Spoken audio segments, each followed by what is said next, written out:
Ada yang mau pemilu? Ada yang mau pemilu? Ada timnya Anies?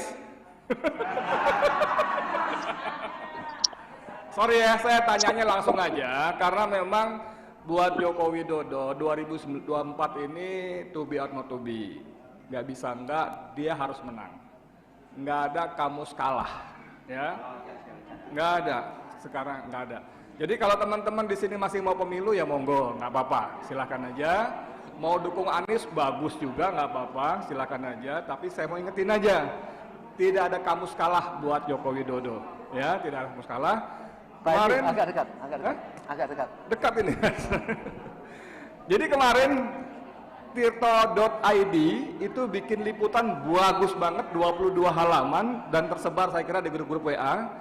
Bagaimana institusi pemerintah bernama Polri, ya, Polri itu terlibat sangat aktif, dikomandani langsung oleh Kapolri dan Wakapolrinya. Itu A sampai Z. Saya sarankan yang nggak punya cari itu barang tirto.id itu supaya kita tahu. Saya ingin bilang bahwa dari ujung ke ujung udah mereka siapkan berbagai kecurangan dan kejahatan pemilu. Makanya tadi saya tanya mau pemilu, monggo, nggak apa-apa. Tapi kalau Mas Narko, Pak Harto sih udah pasti enggak. Ini pidato penutupnya Pak Harto gawat. Saya mau pakai helm lagi, mau pakai apa gawat.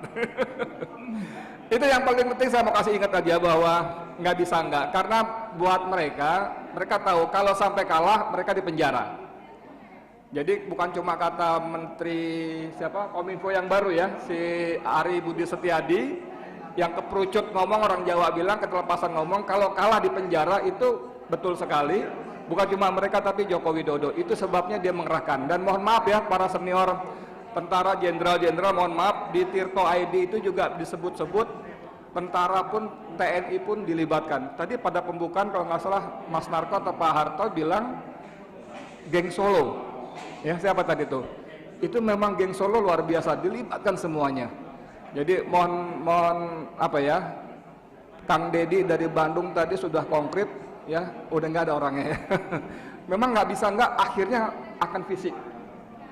Kalau laporan foto, video segala macam dilaporkan, mau lapor kemana? Bawaslu sudah sama dia, ke KPU apalagi, MK, wow. Jadi MK kata Tirto ID lagi ya, saya bilang Tirto lagi, MK sebuah lembaga yang sangat sakral dan terhormat itu pun sudah di bawah kendali TB1. Itu luar biasa sekali. Saya kira nanti yang punya mesti di-share lagi itu Tirto ID untuk kita baca-baca bagaimana dahsyatnya kekuasaan. Itu aja. Haturon ya. Kalau saya satu aja. Ya, kalau kita bicara pemakzulan, jangan berpikir Pilpres. Karena kalau Pilpres berarti pemakzulan nggak berlaku. Jadi kalau saya nggak usah berpikir Pilpres 2024, yuk wujudkan ini, entah bagaimanapun caranya, entah melalui DPR, melalui hukum. Nah, yang punya pasukan seperti Kang Dedi, ya, dan yang lain, ayo bergerak sama-sama, bergerak sama-sama. Insya Allah, saya punya keyakinan kalau itu diizinkan oleh Allah Subhanahu Wa Taala, tidak ada yang tidak mungkin, walaupun waktu berkejaran dengan waktu. Jadi itu aja. Karena kalau masih berbicara, masih berpikir Pilpres 2024, percuma ada gerakan petisi 100 untuk pemakzulan. Jadi yuk kita fokus ke situ.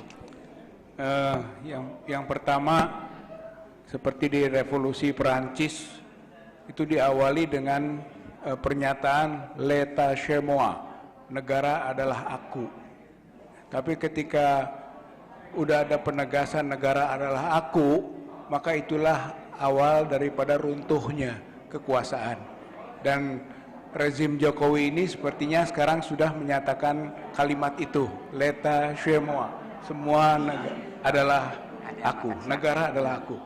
Maka ini menjadi momentum atau keyakinan kita bahwa perubahan atau pemakzulan itu sendiri akan terjadi lebih cepat. Yang kedua, kita bisa percaya kepada generasi muda. Sebenarnya harapan kita seperti juga perubahan-perubahan yang terjadi itu diawali oleh mahasiswa generasi muda. Tapi kalau kita menunggu juga kita akan dalam posisi yang bisa frustrasi.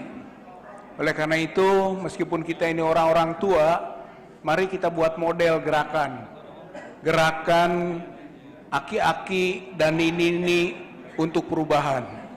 Gitu ya. Jadi kitalah dari orang-orang tua ini menjadi satu model dari gerakan baru dalam perubahan politik sekarang. Gitu. Jadi nggak usah lagi menunggu dari kaum muda, tapi kita yakin kaum muda juga tidak diam dan sedang menyiapkan diri untuk melakukan aksi perubahan tersebut. Yang ketiga adalah kita mencari pintu-pintu masuk. Kalau ada proses hukum yang juga kita lakukan, itu adalah pintu masuk menuju kekuatan magnet politik, gitu. Misalnya seperti yang disampaikan oleh Pak Soeharto, itu soal ijazahnya yang tidak jelas. Kemudian sekarang ada proses-proses mencoba untuk menggali tentang kesalahan-kesalahan hukum atau pembuktian hukum dari keberadaan ijazah itu, palsu, asli, dan sebagainya. Saya kira itu pintu masuk gitu, yang langsung bisa menusuk. Maka perlu ada respon dari kekuatan-kekuatan masyarakat untuk ikut menyuarakan. Jangan selesai di proses hukum. Bagaimana menjadikan pengadilan itu menjadi pengadilan rakyat, begitu. Itu yang penting untuk kita terus gaungkan supaya ada titik lemah yang bisa merontokkan. Nah, termasuk juga pintu masuk lain adalah soal tadi yang kita singgung dengan nepotisme. Ini sudah ramai ini, serangan kepada Gibran, serangan kepada keluarga, itu sudah ramai. Dan petisi 100 akan masuk ke ruang hukum, tapi itu jadi kekuatan magnetik bagi gerakan politik gitu, supaya jangan jadi frustrasi kita atau muncul ketidakpercayaan terhadap proses hukum. Jangan, biarlah proses hukum berjalan, tapi itu menjadi kekuatan magnetik untuk penggalangan kekuatan yang lebih lanjut gitu. Jadi sudah akan terbukti, kalau saya yakin ini soal nepotisme ini akan terbukti. Plehernya, pelakunya Anwar Usman, mede plehernya yang membantunya itu bisa hakim-hakim yang memutuskan 3 orang itu, atau juga Gibran. Kita akan bawa Gibran sebagai mede pleher, dan yang disebut Dun pleher yang menyuruhnya itu Jokowi gitu. Jadi di dalam hukum ada yang disebut dengan deelneming, penyertaan, bahwa pelaku itu bisa, pelakunya bisa yang membantunya dan bisa yang menyuruhnya.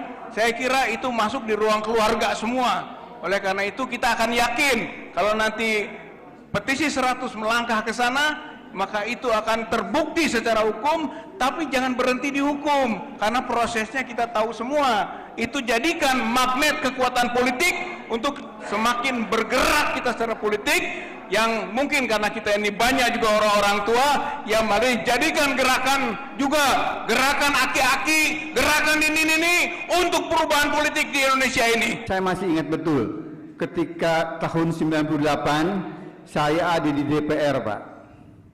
Yang demo di depan DPR itu, ini ada Pak Muslim Arbi juga, itu paling ribuan, Pak. Enggak sampai puluhan ribu, apalagi ratusan ribu. Tapi kenapa kita dengan mudah masuk DPR dan menduduki gedung DPR? Bapak tahu kuncinya?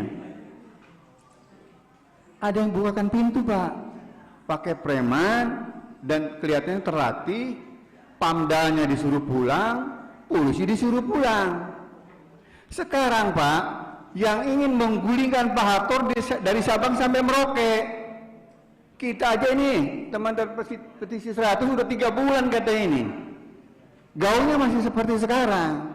Jadi memang harus ada kekuatan tangan terampil dan terlatih.